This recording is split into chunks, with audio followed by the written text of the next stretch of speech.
마가복음 12장 41절부터 44절까지 우리 같이 합독하시겠습니다. 시작합니다. 예수께서 헌금함을 대하여 앉으사 무리가 어떻게 헌금함에 돈 넣는가를 보실세 여러 부자는 많이 넣는데 한 가난한 과부는 와서 2렙돈 곧 한 고드란트를 넣는지라. 예수께서 제자들을 불러다가 이르시되 내가 진실로 너희에게 이르노니 이 가난한 과부는 헌금함에 넣는 모든 사람보다 많이 넣었도다. 그들은 다 그 풍족한 중에서 넣었거니와 이 과부는 그 가난한 중에서 자기의 모든 소유 곧 생활비 전부를 넣었느니라 하시니라. 아멘. 예수님께서 십자가를 지시기 전에 이제 예루살렘에 들어가시지 않습니까? 딱 일주일 전에 예루살렘에 입성을, 어린 나귀 새끼를 타고 예루살렘에 입성을 하시는데, 예루살렘에 들어가셔서 예수님이 어떤 일을 하셨느냐? 성전에 가셔가지고 성전을 한번 뒤집어 엎으셨습니다. 나중에 기회가 되면 한번 말씀을 드리겠습니다만은, 당시에 이 성전이 정말 예수님이 말씀하신 그대로 강도의 소굴이 되어 있었거든요. 그렇게 변해 있던 그 강도의 소굴과 같은 그 예루살렘 성전을 예수님이 뒤집어 엎으셨습니다. 그리고 또 며칠이 지나서 또 다른 날에 예수님은 성전에 다시 가셨습니다. 그리고 성전에서 헌금을 드리는 이들의 모습을 지켜보셨습니다. 그것을 오늘 본문 41절이 알려주는데요. 우리 읽었지만 한 번 더 읽어보실까요? 시작합니다. 예수께서 헌금함을 대하여 앉으사 무리가 어떻게 헌금함에 돈 넣는가를 보실세 여러 부자는 많이 넣는데. 아마 여러분이 과부의 2렙돈 이야기, 지금까지 평생 신앙생활을 하셨는 분들은 최소한 2-3번 정도는 듣지 않으셨겠나 생각을 합니다. 그런데도 우리 한 번 더 이 말씀을 보는 데는 또 다른 이유가 있습니다. 여러분, 이 말씀을 가만히 보면 예수님께서 우연하게 헌금함에서 헌금하는 것을 보셨다고 이야기합니까?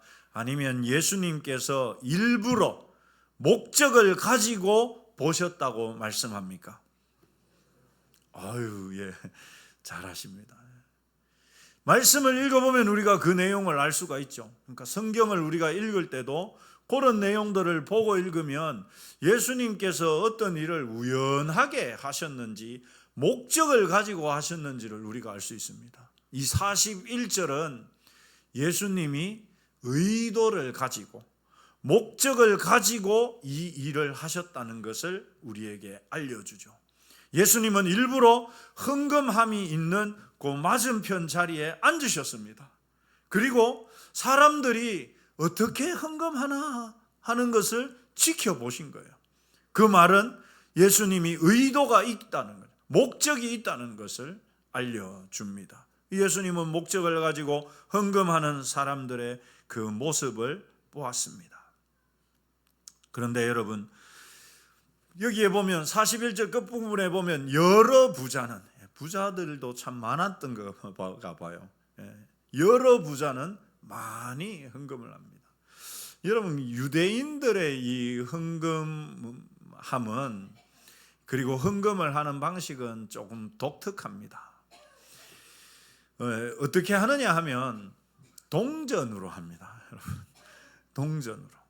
왜 동전으로 할까요? 뭐 때문에 동전으로 할까요, 여러분?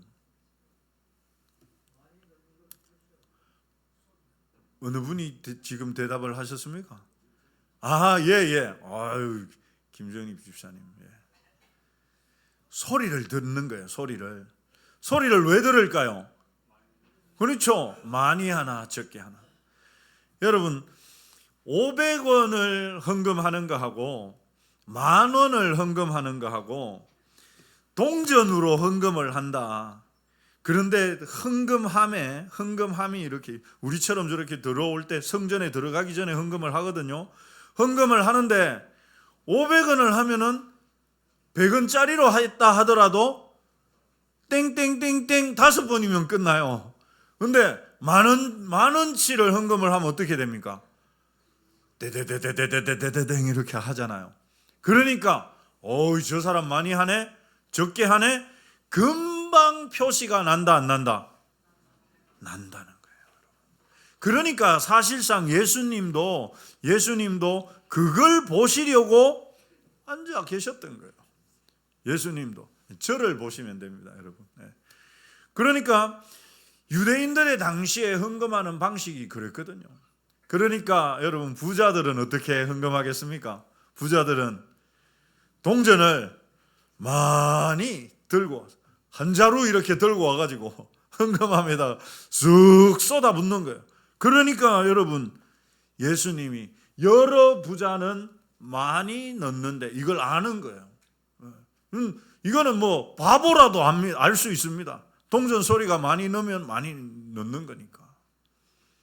부자들은 많이 넣었죠.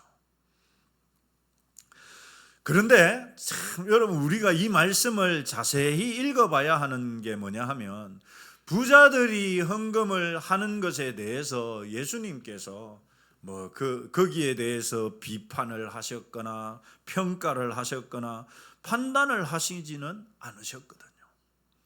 거기에 대해서 특별한 말씀을 하지 않으셨습니다. 그것은 헌금을 드리는 것에 대한 이 헌금을 하는 것에 대한 무언가 예수님이 교훈을 하시고자 한다는 것을 우리가 이것을 통해서 알 수 있습니다. 부자들의 헌금이라고 해서 예수님은 저렇게 헌금하면 안 돼 라든지 그런 말씀은 일체 없으십니다. 그렇기 때문에 여러분, 우리가 이것을 통해서 이것은 헌금을 드리는 것에 대한 무언가 교훈을 주기 위함이구나 하는 것을 알 수가 있는데, 이것은 43절을 보면 우리가 더 정확하게 알 수 있습니다. 같이 읽어보시죠. 시작합니다. 예수께서 제자들을 불러다가 이르시되.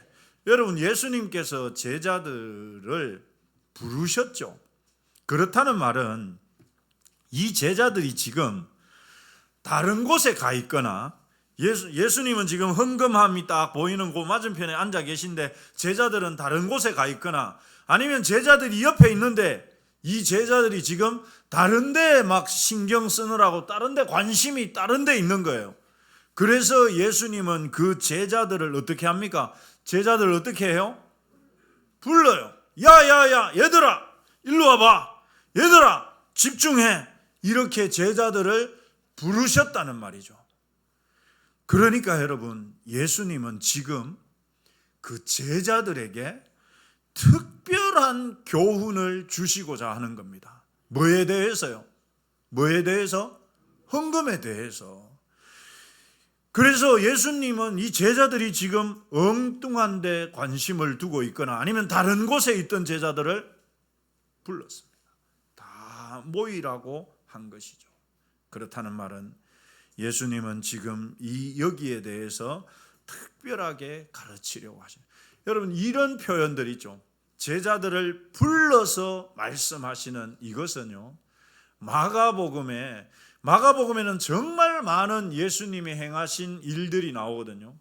그 가운데 딱 3번만 이런 표현이 나옵니다. 제자들을 부르셔서 말씀하시는. 그러니까 이것은 굉장히 예수님이 중요하게 여기시는 것이라는 것을 우리가 알 수가 있습니다. 본문은 4절밖에 되지 않지만 그 교훈은 절대 작지 않다는 것을 이것을 통해서 잘 보여줍니다.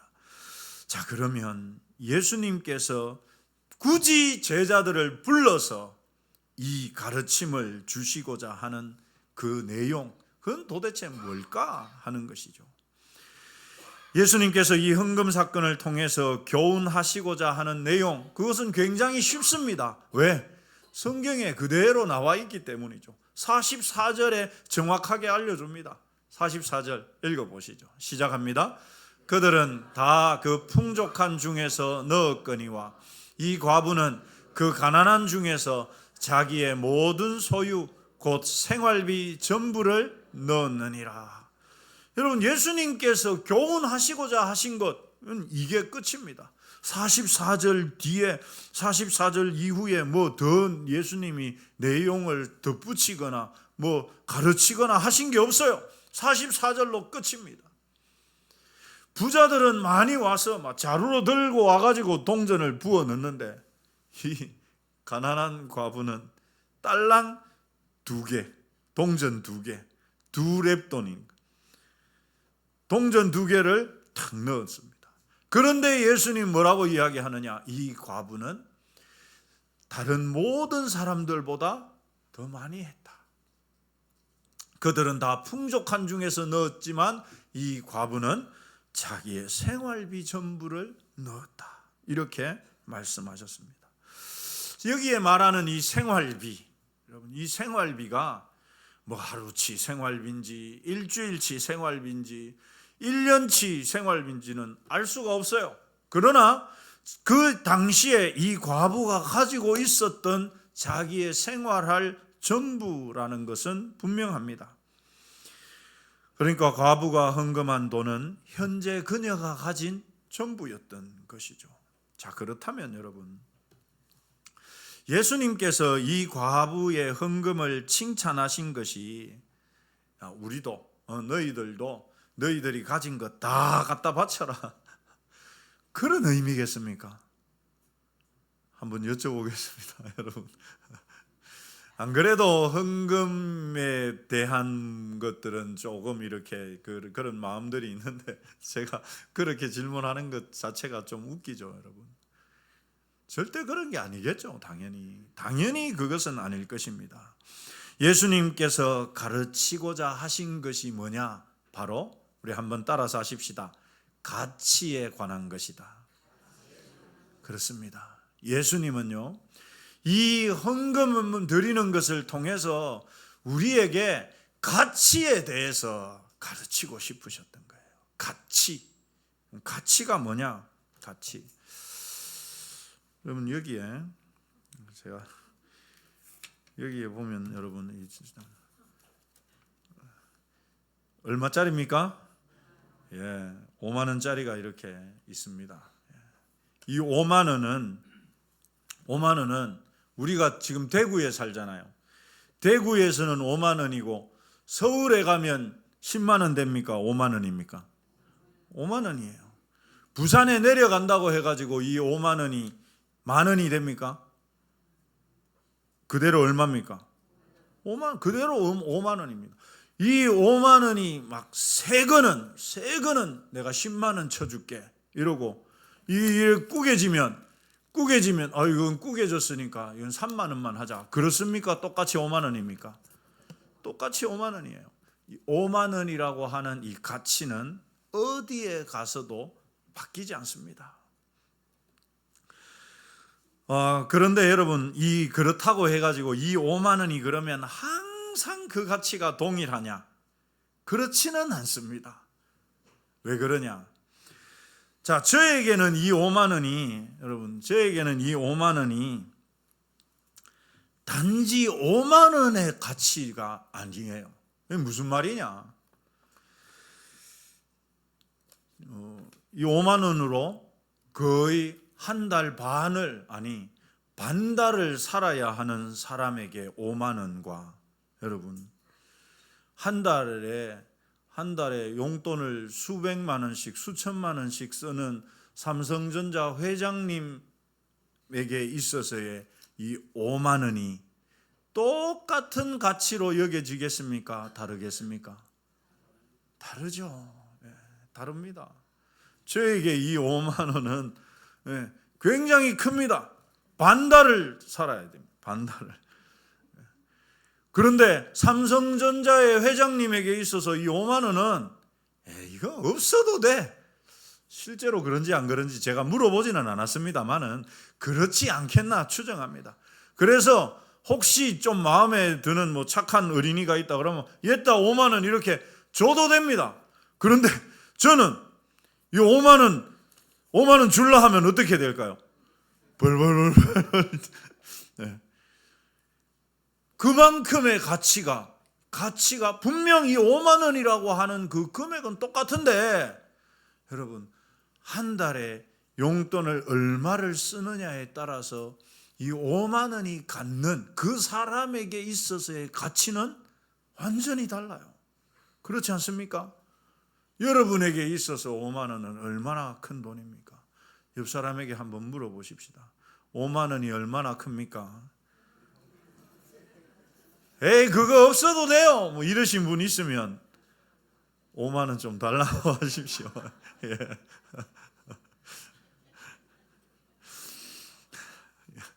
여러분 그렇습니다. 이 돈이라는 게 참 희한하죠. 돈이라는 게 희한합니다. 이 반달을 5만 원으로 살아야 하는 사람과 또는 한 달을 10만 원으로 사는 사람에게 있어서 5만 원은 거의 뭐 생활비 반이나 되는 크기죠. 그러니까 그 사람에게 있어서 5만 원은 절대 적지 않습니다. 그런데 반면에 뭐 정말 생활비를 막 수백만 원씩 쓰는 사람이다. 용돈을 수백만 원씩 쓰는 사람이다. 우리 성도님들 다들 그렇게 되시기를 축원합니다. 네. 근데 아무도 아멘을 안 하시네.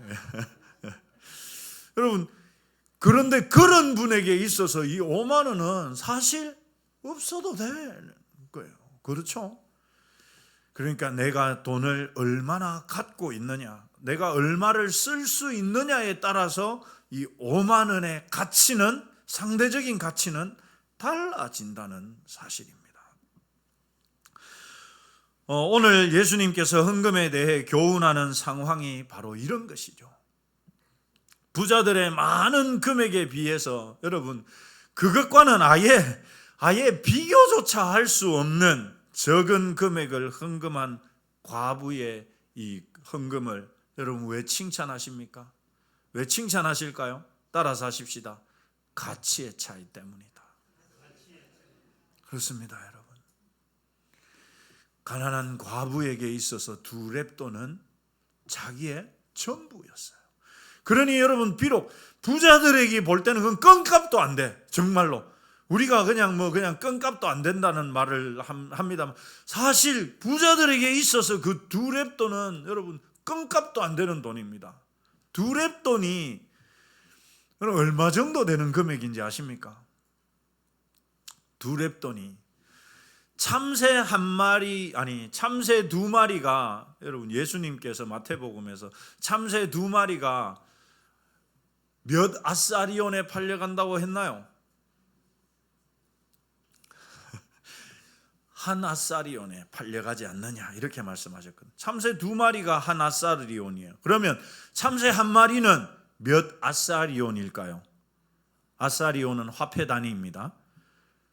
네. 몇 아사리온요? 2마리가 한 아사리온이에요. 그럼 한 마리는 몇 아사리온일까요? 네, 절반 2분의 1 아사리온임이죠. 그렇죠, 여러분. 그런데 이 렙돈이라는 금액의 크기는 얼마나 되느냐? 렙돈은 아사리온의 4분의 1이에요, 여러분. 4분의 1. 그러니까 참새 몇 마리 값일까요?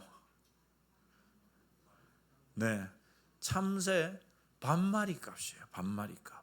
2렙돈이니까 2렙돈이 4분의 1 가격이니까 여러분 반마리 값입니다.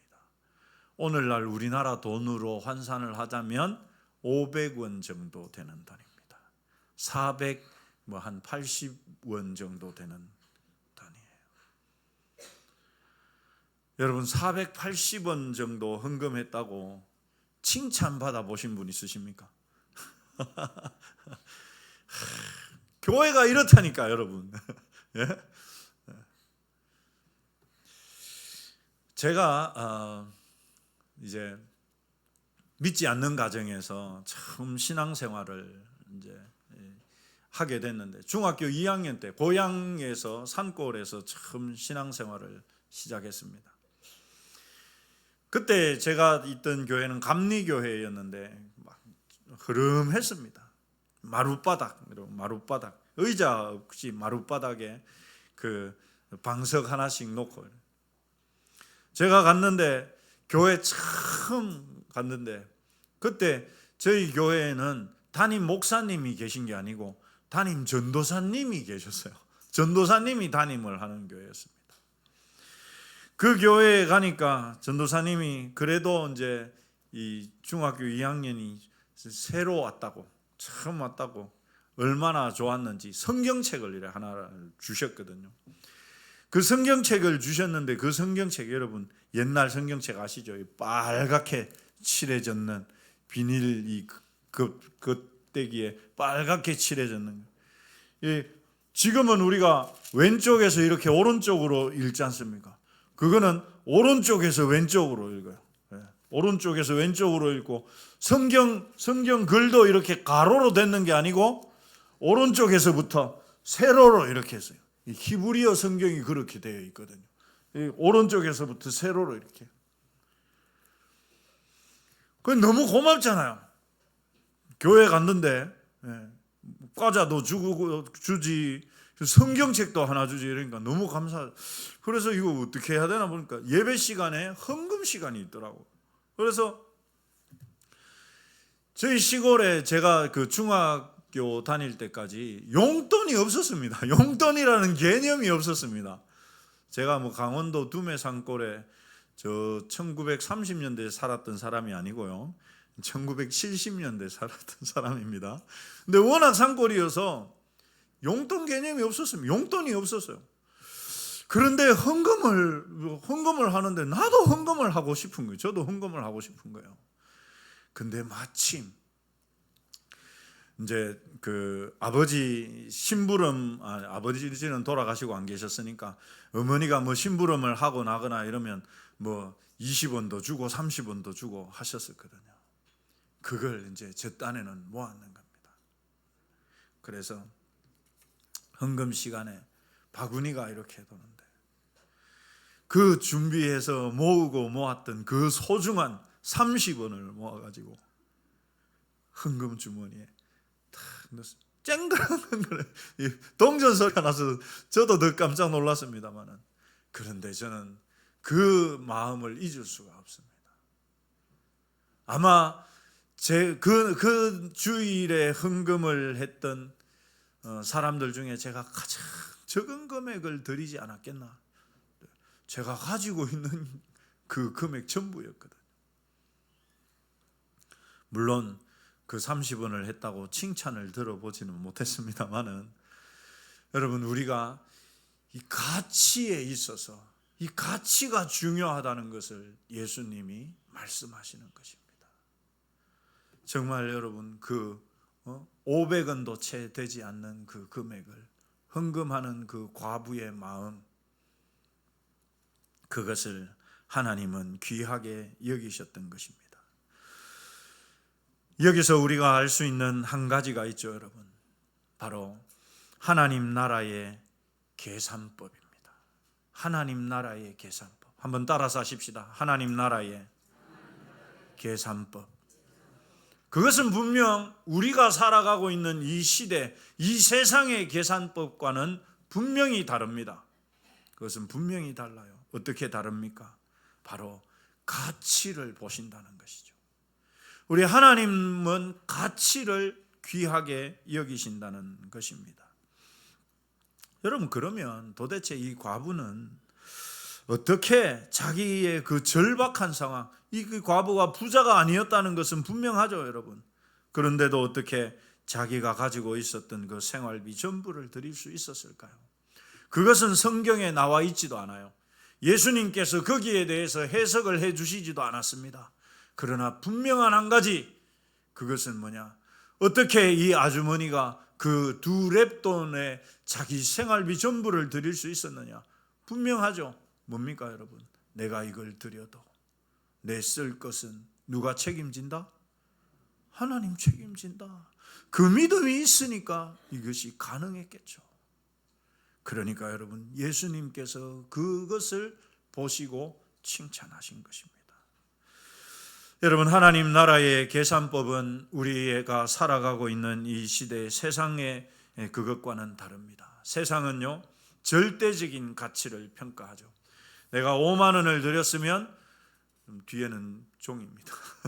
내가 5만 원을 들였으면 이 5만 원은 5만 원인 거예요. 모든 사람에게 똑같이 5만 원입니다. 그러나 하나님은 그렇게 보시지 않습니다. 어떤 사람에게는 이 5만 원이 500만 원이 될 수도 있고, 어떤 사람에게는 이 5만 원이 50원보다도 못할 수도 있다는 것. 그것이 바로 하나님께서, 예수님께서 우리에게 가르쳐 주고자 하시는 이 가치에 대한 계산법입니다. 과부는 자신의 전부를 드렸죠. 하지만 부자들은 자기의 많은 재산 중에 지극히 일부만을 드렸습니다.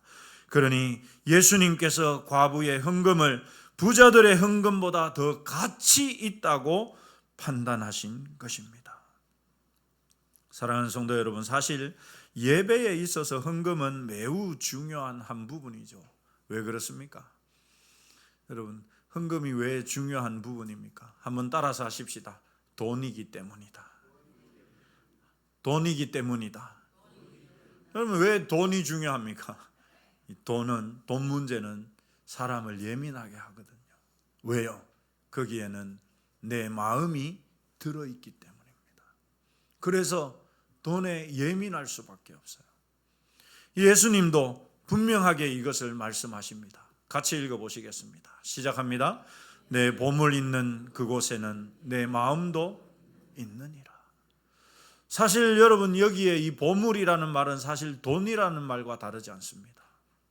돈이 어디에 있느냐? 거기에 네 마음이 있다라는 것이 예수님의 가르침입니다. 돈에는 우리의 마음이 담깁니다. 그래서 이것이 우리를 예민하게 만들고 때로는 시험 들게 하기도 하죠. 교회 갔더니 돈 얘기밖에 안 하더라. 이렇게 되는 겁니다. 여러분, 다른 이야기, 사랑을 이야기해도 괜찮고 용서를 이야기해도 괜찮고 다른 모든 걸 이야기해도 아무렇지도 않아요. 그런데 돈 이야기를 하면 예민해지는 것. 왜 그렇습니까? 내 마음이 거기에 들어있기 때문이죠. 내가 재물을 더 사랑하는지 하나님을 더 사랑하는지를 보여줄 뿐만 아니라 지금 내 마음이 어디에 집중되고 있는지를 여러분 보여줄 수 있는 것, 그걸 드러내 보여주는 게 바로 돈입니다. 어떤 분들이 옷 입는 것을 좋아해서 옷을 막 이렇게 보고 쇼핑하고, 그분의 마음 지금 어디에 가 있는 겁니까? 옷에 가 있는 것이죠. 거울을 보면서 야, 이 코를 조금만 높이면 내가 참 김태희보다 더 예쁠 것 같은데, 그래서 그런 생각들을 하게 되면 여러분, 그리고 거기에 돈을 쓰고 그러면 내 마음이 지금 어디에 가 있는 겁니까? 거기에 가 있는 거죠. 그래서 예수님께서 하신 이 말씀은 정말 진리입니다. 내 마음이 지금 어디를 향하고 있는지를 가장 정확하게 알 수 있는 것이 바로 돈이죠.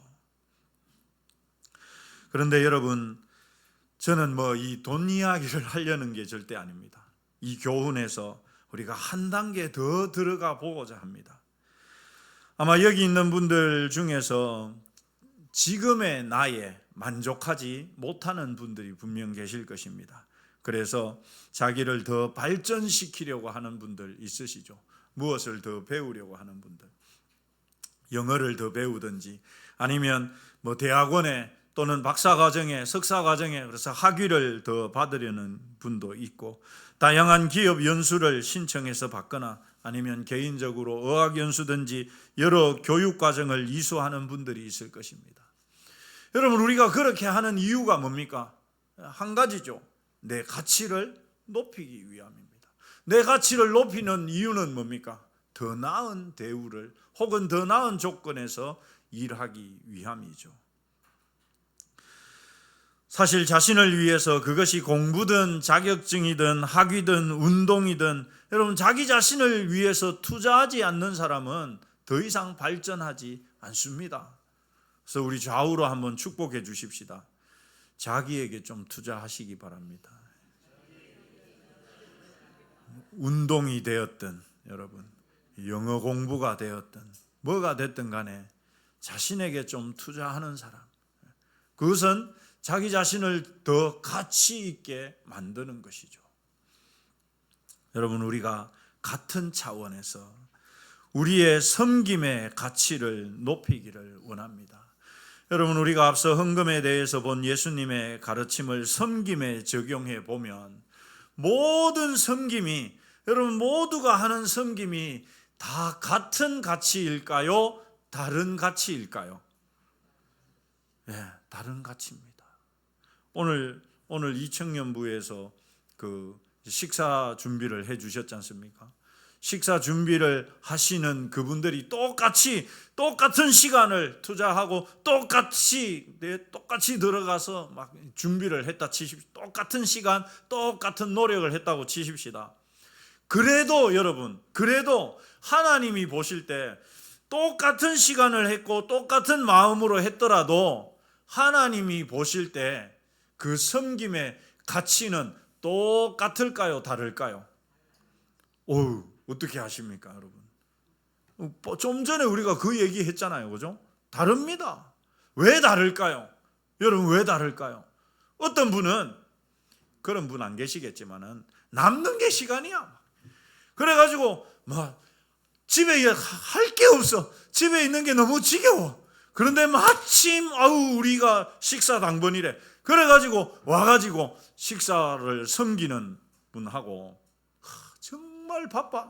너무 시간이 없어. 그런데 보니까 식사 당번이야. 그래서 시간 쪼개고 막 연기해가지고 다른 데께 미루고 막 이래가지고 그 시간 내서 와서 섬기는 분이라. 여러분, 그 섬김의 가치 같아야 됩니까? 달라야 됩니까? 달라야 되죠. 만약에 하나님이 그 가치를 똑같이 보신다면 우리 하나님 불공평하신 분이시죠. 그 가치가 다릅니다. 사랑하는 성도 여러분, 천국은요 단순히 그냥 낙원이 아닙니다. 무슨 말이냐? 거기에 가서는, 그곳에서는 우리가 이 땅에 한 것에 대한 여러분 보상과 평가가 이루어집니다. 꼭 기억하셔야 됩니다. 천국에 가면 우리가 이 땅에서 한 것에 대한 보상과 평가가 주어진다.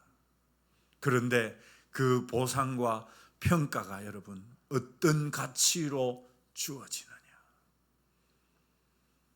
모두가 똑같이 주어지지 않는다는 것이죠. 분명 저 사람은 내하고 똑같이 주일학교 교사하고 똑같이 섬기고 똑같이 예배드렸는데 나보다 훨씬 큰 상을 받는 분이 있는가 하면, 저 사람은 나하고 똑같이 했는데 조그만한 것밖에는 못 받는 분도 있을 수 있다는 것입니다. 여러분, 왜 우리의 섬김의 가치를 높일 필요가 있습니까? 바로 천국이 철저하게 그 가치에 따라서 평가되어지고 보상되기 때문입니다. 그러니 여러분, 이왕 섬길 거라면 순도 높은, 가치가 높은 그 가치로 섬겨야 하지 않겠습니까? 우리 좌우로 한번 축복해 주십시다. 보다 가치 있게 섬깁시다. 여러분, 그러면 보다 가치 있게 섬기는 비결이 무엇일까요? 따라서 하십시다. 내 마음을 쏟자. 그겁니다. 마음을 쏟는 것. 내 마음을 담는 것. 작은 일이라도, 여러분, 작은 일이라도 내가 마음을 담아서 하는 것. 그것은 우리 주님이 보실 때 큰 가치로 평가되어집니다. 정말 크고 중요한 일을 하는데도 마음이 없어, 여러분. 그냥 해야 되니까 내가 이제 한번 한다, 내가. 마음이 없어요, 여러분.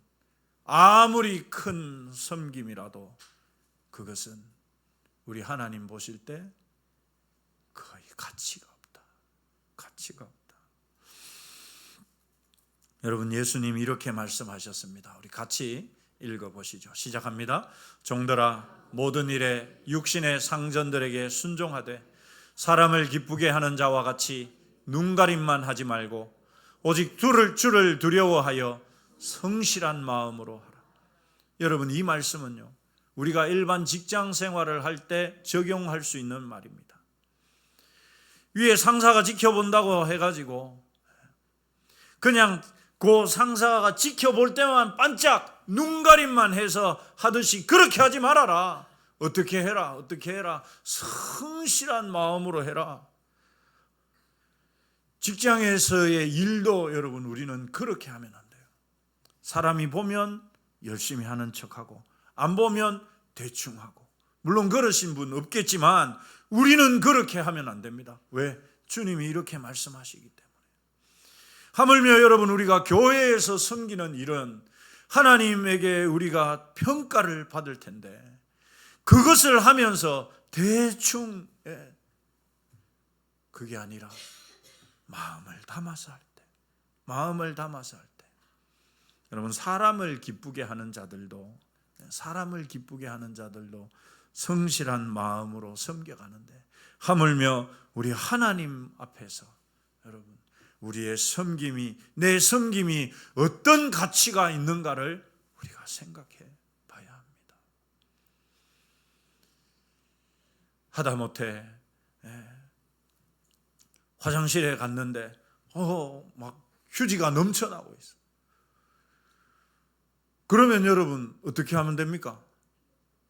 휴지가 막 넘쳐나, 그 휴지통에 막 휴지가 넘쳐나고 있어요. 어떻게 하면 됩니까? 발로 그냥 한번 이래가 쑥 눌러주면 되죠, 여러분. 그렇지 않습니까? 바깥에 흘러 있는 거. 왜요? 왜 우리가 그렇게 해야 됩니까? 주님의 교회이기 때문에. 주님의 교회니까, 하나님의 교회니까 내가 그래도 깨끗하게 정리해야 되니까. 누가 시켜서 하면 기분이 나빠요. 김 집사님 그것 좀 하세요. 그러면 쥐는 안 하면서 나한테는 시키고 기분이 상해. 근데 자발적으로 하면 어떻습니까? 기쁘죠? 즐겁습니다. 그냥 발 한번 쑥 넣어주면 돼, 거기에. 그렇지 않습니까, 여러분? 우리가 작은 일이라도 그렇게 할 때 우리의 섬김이 가치 있는 섬김이 된다는 것이죠. 우리 누가복음 16장 10절 같이 읽겠습니다. 시작합니다. 지극히 작은 것에 충성된 자는 큰 것에도 충성되고 지극히 작은 것에 불의한 자는 큰 것에도 불의하니라. 여러분, 우리가 이 말씀을 꼭 기억하시기 바랍니다. 교회에서의 섬김이 여러분, 작은 일이 더 중요하다. 작은 일이 왜 더 중요하냐? 그것을 충성하는 것은 여러분, 큰 일에 충성하는 것보다 쉽거든요. 그래서 작은 일에 충성하면 그 가치를 큰 것처럼 내가 받을 수 있어요. 큰 것만 보다가는 그것마저도 놓칠 수 있다.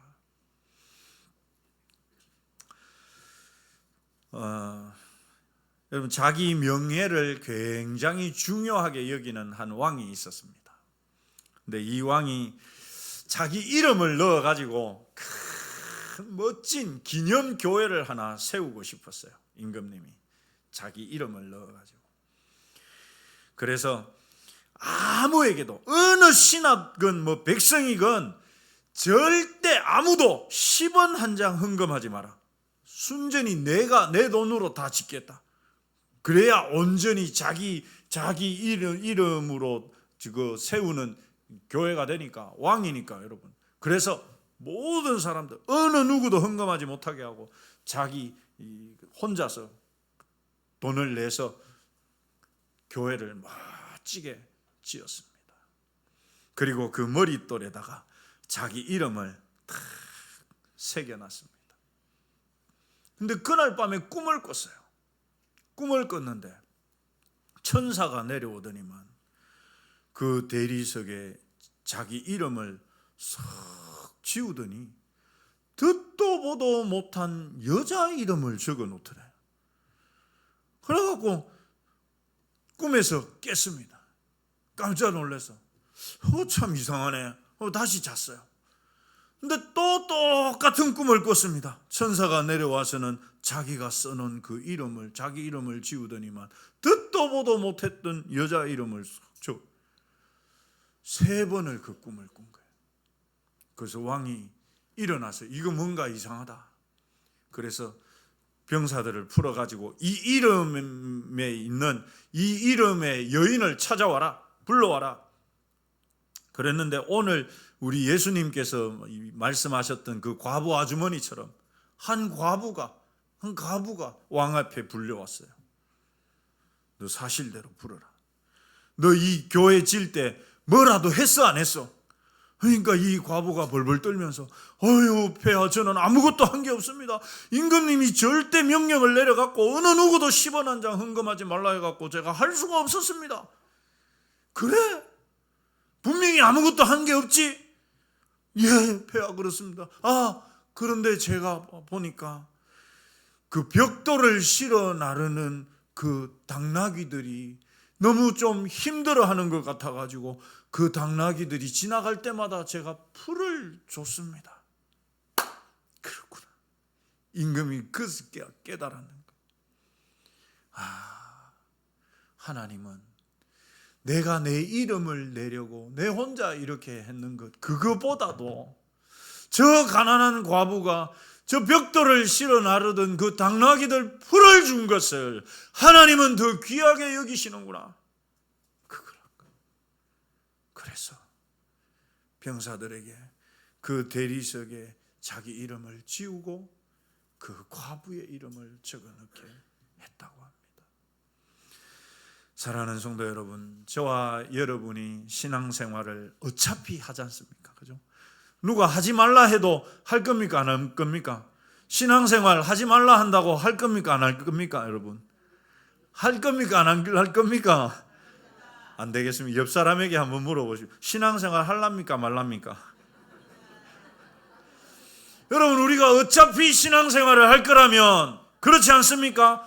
우리가 오전에 나눴던 것처럼 하나님을 기쁘시게 하는 신앙인이 되어야 하지 않겠습니까? 내가 섬기는 내 섬김이 우리 하나님 보시기에 가치 있는 섬김이 하나님이 보실 때 기뻐하실 만한 드림이 되어야 하지 않겠습니까? 사랑하는 성도 여러분, 저와 여러분의 헌금이, 저와 여러분의 드림이, 그렇게 헌신이 우리 하나님께 가치 있는 것이 되기를 소망합니다. 비결이 뭡니까 여러분? 나의 뭐를 담으면 됩니까? 마음을 담는 것이죠. 우리의 마음을 담는 것입니다. 사랑하는 성도 여러분, 이것이 우리의 드림과 섬김이 주님께 칭찬을 받는 비결입니다. 작고 적은 것이라도 그것이 큰 가치가 되도록 드리는 저와 여러분 되시기를 주님의 이름으로 축원합니다. 기도하겠습니다.